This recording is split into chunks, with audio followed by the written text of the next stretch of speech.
दोस्तों, आप सभी का स्वागत है फिर से जनरल साइंस की इस नई क्लास में। कल हमने कोशिका के बारे में पढ़ा था, कोशिका क्या होती है, कोशिका के भागों के बारे में पढ़ा था। आज हम कोशिका के विभिन्न अंगों के बारे में जानकारी लेंगे, कोशिका विभाजन के बारे में जानकारी लेंगे। तो आप सब ध्यान से वीडियो को देखें और चीज़ों को समझते चलें, ठीक है।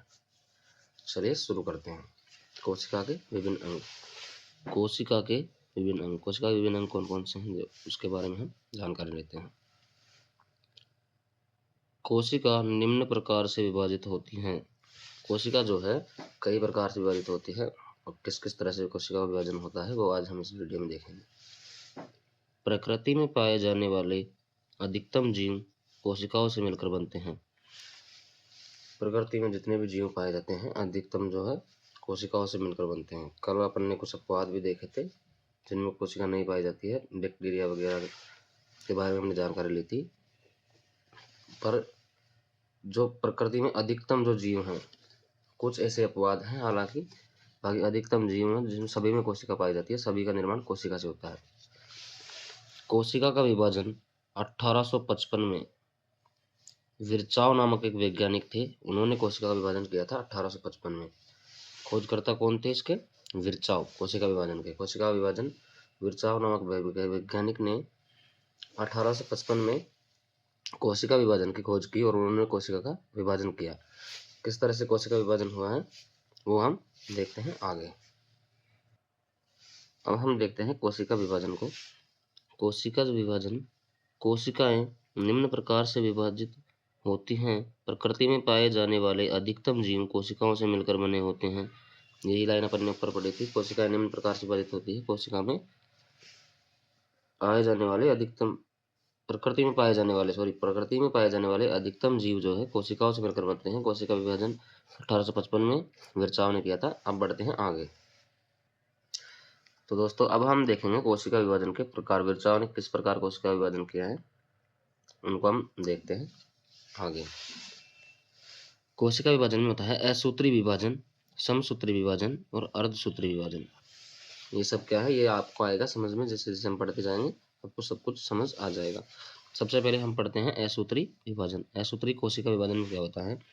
यह अविकसित कोशिकाओं में होता है। अविकसित कोशिकाओं में होता है जैसे जीवाणु, प्रोटोजोआ, यीस्ट, खमीर, नीले हरित शैवाल आदि। ये जो होते हैं जीवाणु, प्रोटोजोआ, यीस्ट, खमीर, नीले हरित शैवाल आदि में जो है अविकसित कोशिका होती है। कोशिका पूरी तरह विकसित नहीं होती है, उनमें होता है असूत्री विभाजन। असूत्री विभाजन किन के बीच होता है? जिनमें कोशिका पूरी तरह से विकसित ना हो, ऐसी स्थिति में कौन सा विभाजन होता है? असूत्री कोशिका विभाजन होता है। इसके दो प्रश्न भी हैं यहाँ पर, देखते हैं इनको। बैक्टीरिया में किस प्रकार का कोशिका विभाजन होगा? असूत्री विभाजन होगा, असूत्री कोशिका विभाजन होगा। क्यों होगा बैक्टीरिया में? बैक्टीरिया में कल जैसे हमने पढ़ा था उसमें कोशिका नहीं पाई जाती हैं, यानी पूरी तरह से नहीं पाई जाती हैं, तो उसमें होगा असूत्री विभाजन। बैक्टीरिया में होगा असूत्री कोशिका विभाजन। अल्प विकसित कोशिकाओं में किस प्रकार का कोशिका विभाजन होगा? ये चीज़ हमने पढ़ी है। अल्प विकसित यानी पूरी तरह से जो विकसित नहीं हुई हो, इस कंडीशन में कोशिका में कौन सा विभाजन माना जाएगा? असूत्री कोशिका विभाजन माना जाएगा। अब बढ़ते हैं हम आगे और पढ़ते हैं समसूत्री कोशिका विभाजन को। चलिए दोस्तों अब देखते हैं हम समसूत्री कोशिका विभाजन को। समसूत्री कोशिका विभाजन क्या होता है? समसूत्री कोशिका जो विभाजन है इसकी खोज की है वाल थेयर व फ्लेमिंग नामक दो वैज्ञानिक हुए हैं, जिन्होंने 1879 में खोज की है समसूत्री कोशिका विभाजन की, जिसका उपनाम है माइटोसिस। माइटोसिस का उपनाम है। वाल थेयर व फ्लेमिंग नामक दो वैज्ञानिक हुए हैं हमारे साइंस के, उन्होंने 1879 में समसूत्री कोशिका विभाजन की खोज की है। अब समसूत्री का मतलब है, इधर कुछ एग्जांपल्स जो दे रखे हैं इनको ध्यान से देखिए, आपके समझ आ जाएगा। चूहे की पूंछ, छिपकली की पूंछ, कैंसर कोशिका, ये उदाहरण है समसूत्री कोशिका विभाजन के। चूहे की पूंछ आपने देखा होगा, कई बार चूहे की पूंछ कटी रहती है लेकिन वो पूंछ वापस आ जाती है। छिपकली की पूंछ को आप काट देते हैं तो छिपकली की पूंछ भी थोड़े दिनों बाद में वापस आ जाएगी। तो ऐसा विभाजन जो होता है ये कहलाता है समसूत्री कोशिका विभाजन। समसूत्री कोशिका विभाजन में पुनर्वृद्धि होना, पुनर्निर्माण या पुनर्वृद्धि, जैसे चूहे की पूंछ हो गई, छिपकली की पूंछ हो गई, ये कट जाती है, टूट जाती है कई बार, परंतु ये वापस आ जाती है। तो ऐसे विभाजन को हम कहेंगे समसूत्री कोशिका विभाजन। इतना आपके समझ में आया होगा। अब देखते हैं इसके क्वेश्चन। कैंसर नामक रोग किस कोशिका विभाजन के द्वारा होता है? कैंसर नामक रोग, कैंसर जो बहुत ही खतरनाक बीमारी है, ये किस कोशिका विभाजन के द्वारा होता है, ऐसा आपसे पूछा जाता है क्वेश्चन। तो उसमें हम लिखेंगे समसूत्री कोशिका विभाजन। समसूत्री कोशिका विभाजन के द्वारा कैंसर नामक रोग उत्पन्न होता है। क्वेश्चन नंबर 2 देखते हैं। मानव लीवर किस कोशिका विभाजन से बना होता है? मानव का जो लीवर होता है, यकृत जो होता है लीवर, वह किस कोशिका विभाजन से बनता है? इस तरह के क्वेश्चन हमें एग्जाम में पूछे जाते हैं। रेलवे हो, एसएससी हो, किसी भी एग्जाम में हमसे ऐसे क्वेश्चन पूछ लिए जाते हैं। मानव लीवर किस कोशिका विभाजन से बना होता है? तो हम उसका आंसर देंगे समसूत्री कोशिका विभाजन। मानव लीवर बना होता है समसूत्री कोशिका विभाजन के द्वारा। चलिए दोस्तों, अब हम देखते हैं अर्धसूत्री कोशिका विभाजन। हमने असूत्री को विभाजन पढ़ा, समसूत्री कोशिका विभाजन पढ़ा, अब हम पढ़ेंगे अर्धसूत्री कोशिका विभाजन। अर्धसूत्री कोशिका विभाजन।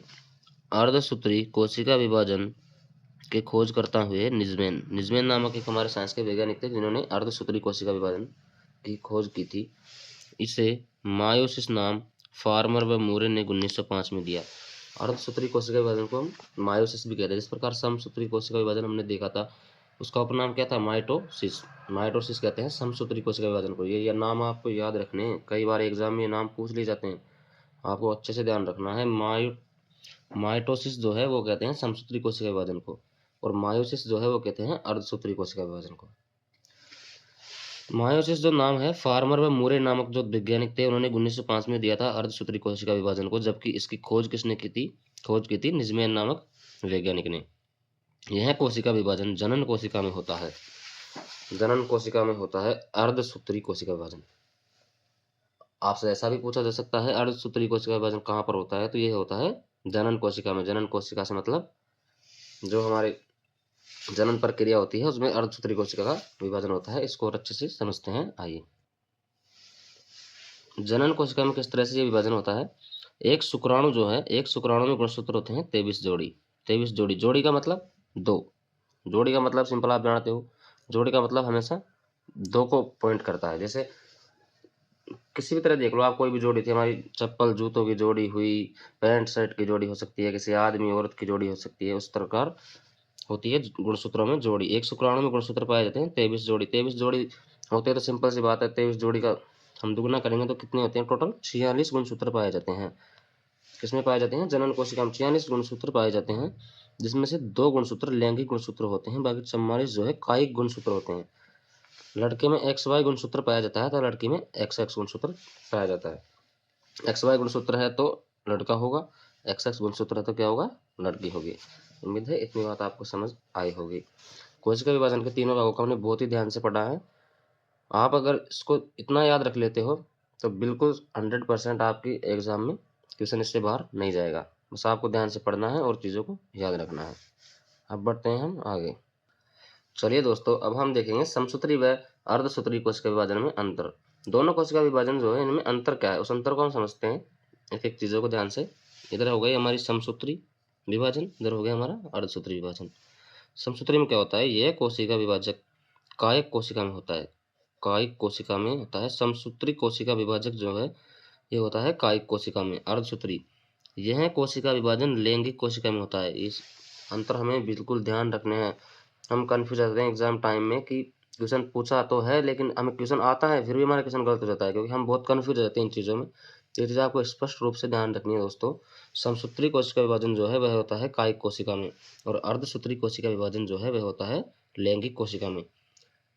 समसूत्री में क्या होता है? इस विभाजन में कम समय लगेगा। कम समय कौन से विभाजन में लगता है? समसूत्री विभाजन में लगता है। इस विभाजन में अधिक समय लगता है। समसूत्री विभाजन की अपेक्षा अर्धसूत्री विभाजन में अधिक समय लगता है। ये बात आपको बिल्कुल ध्यान रखनी है।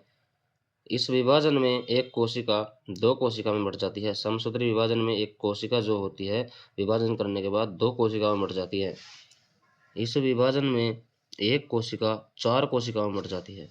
देखिए दोस्तों कैसे डिफरेंट है इनके अंदर। समसूत्री कोशिका का जब विभाजन होता है तो एक कोशिका कितने भागों में बट जाएगी? 2 भागों में बट जाएगी, जबकि अर्धसूत्री में विभाजन होगा तो एक कोशिका कितने भागों में बट जाएगी? 4 भागों में। अर्धसूत्री विभाजन में एक ही कोशिका 4 भागों में बट जाएगी। उम्मीद है इतना आपको अच्छे से समझ आया होगा। आप चाहें तो अपनी कॉपी में नोट डाउन कर सकते हैं। बिल्कुल अच्छी अच्छी चीज़ें हैं जो आपको याद रखनी है और आपसे 100% कहीं ना कहीं एग्जाम में ज़रूर पूछी जाएगी। देखते हैं हम इसका एक क्वेश्चन। किस कोशिका विभाजन में अधिक समय लगता है? हमने अभी पढ़ाई है अर्धसूत्री कोशिका विभाजन में अधिक समय लगता है। अर्धसूत्री में एक कोशिका 4 भागों में बट जाती है तथा ये विभाजन लैंगिक कोशिका में होगा। समसूत्री में कायिक कोशिका में विभाजन होता है। विभाजन में अर्धसूत्री की अपेक्षा कम समय लगेगा और इसमें एक कोशिका 2 भागों में बट जाएगी। आप बिल्कुल शॉर्ट नोट्स बना सकते हो, बिल्कुल आसानी से और याद रख सकते हो। उम्मीद है आपको इतना कुछ समझ आया होगा। बाकी हम कोशिका की जो संरचना है उसको पढ़ेंगे नेक्स्ट क्लास में। आप जितना पढ़ते हो 10-15 मिनट में उन चीज़ों को याद करो, उनको अपनी कॉपी में लिखो, याद रखो, ज़्यादा से ज़्यादा उनको पढ़ो। आपका बिल्कुल सारे टॉपिक्स में क्लियर करवाऊंगा, ये मेरा वादा है आपसे। अगर वीडियो अच्छी लगी तो वीडियो को लाइक करें, चैनल को सब्सक्राइब करें और अपने दोस्तों के साथ शेयर ज़रूर करें। और आपको जो भी टॉपिक पढ़ना है वो आप कमेंट में ज़रूर बता सकते हैं। ठीक है दोस्तों, थैंक यू, बहुत बहुत धन्यवाद।